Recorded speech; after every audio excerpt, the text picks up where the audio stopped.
So, how do we define good? Good person. Do we go by the social norms of the day? Aristotle's in the bad place. He defended slavery. Or should we look to the most ascetic among us? Is that from a nearby river? No, I have my composting toilet hooked up to a water filtration system. In a postmodern you-do-you world, the closest thing to an answer is often solipsism, which is trusting in one's own judgment only. At first, this may seem like the perfect solution. No one else can touch your narrative. I get to do whatever I want, and you all just have to deal with it. And no one else can control your destiny. On the flip side, you must believe in your truth as hard as you can. I wasn't a failed DJ, I was pre-successful. Otherwise, your bliss will disappear.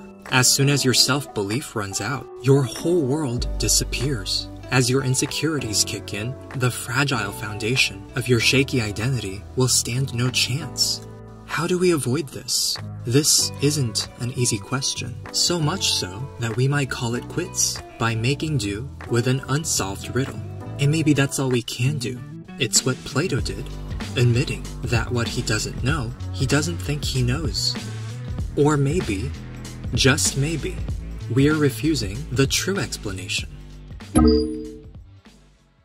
One of the most notable things about the show is that the viewers of the show start out with the assumption that they are indeed watching the place of eternal reward, not one of eternal torment. This is the bad place. This plot twist in the show's Season 1 finale is a little bit like the twist pulled by one of the parables told by Jesus Christ. Here's how the scene is set. Now he also told this parable to some people who trusted in themselves that they were righteous, and viewed others with contempt. 2 men went up into the temple to pray, one a Pharisee, and the other a tax collector. The Pharisee stood and began praying this in regard to himself. God, I thank you that I am not like other people, swindlers, crooked, adulterers, or even like this tax collector. I fast twice a week, I pay tithes of all that I get. But the tax collector, standing some distance away, was even unwilling to raise his eyes toward heaven, but was beating his chest, saying, God, be merciful to me, the sinner. I tell you, this man went to his house justified rather than the other one. For everyone who exalts himself will be humbled, but the one who humbles himself will be exalted.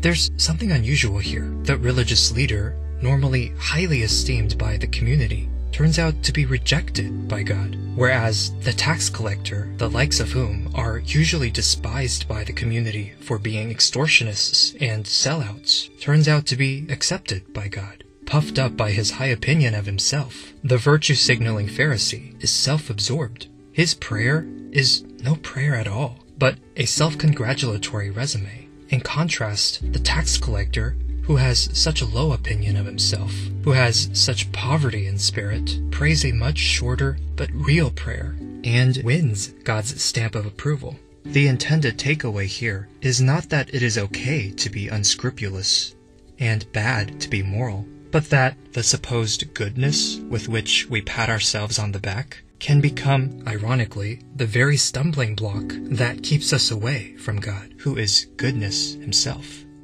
The parable flips our notions about what it means to be a good person. All the efforts that we put into being good turn out to have corrupt motivation. Like the parable describes, we seek to justify ourselves according to our personal interpretation. Because I have matured into a fully formed adult with empathy and self-awareness. The virtue-signaling Pharisee is uncomfortably similar to us.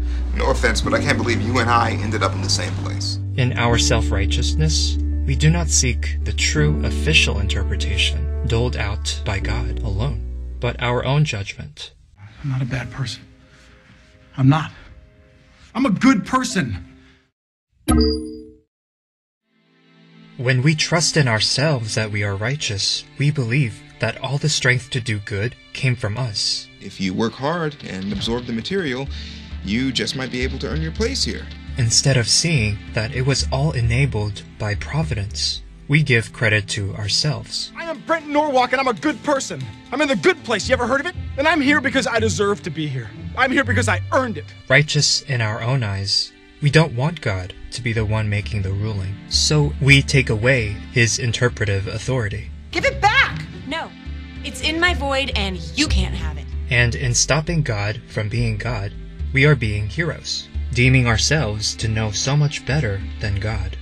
Although the show doesn't explicitly commit to any existing camp or creed, every religion guessed about 5%. It does largely draw from MTD, or moralistic therapeutic deism. Moralistic therapeutic deism holds that each of us will be evaluated in the afterlife for the good and bad actions we do. If one's good outweighs the bad, then one is headed to the good place. But if not, don't worry about it. In MTD, life is primarily about fun, and about making you feel good. So in many ways, the god of MTD is akin to a genie of the lamp, waiting and existing to satisfy our every whim. Literally anything else you could possibly wish for. Since the MTD god is primarily about entertainment, a petition to bring back Ally McBeal. The MTD version of heaven, naturally, is an amusement park.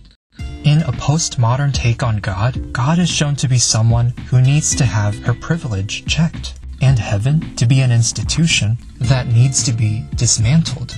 Here, the indictment is not on humans, primarily victims who need to be understood. You were dealt a pretty tough hand. But rather on heaven. Now don't try to find us, no take-backs, okay, bye-bye! The postmodern suspicion of authority is confirmed by a God who is no different from anyone else in power, capable of error and abuse of power. Things don't work out here with old Blondie, you know who to call. Here, the Almighty is the oppressor who needs to be corrected. In contrast, the Bible paints a radically different picture of God, a one-of-a-kind king who is above reproach, who is perfectly just, and who lays down his privilege, far from being a complacent dilettante who casually admires from afar. The God of the Bible doesn't stay put in the ivory tower, whereas the MTD God, in classic deistic fashion, rarely intervenes in human affairs. You intervened in human affairs. And is strictly professional. I know you don't like to learn too much about life on Earth to remain impartial. But the God of the Bible gives up his heavenly enthronement in order to rescue his people. In the biblical God, we find someone who is moral, but not moralistic, who is humble, but doesn't need humbling, someone who is a truly good person, a God who is not detached from us humans, 'Cause y'all are annoying, but who is deeply invested in his creation.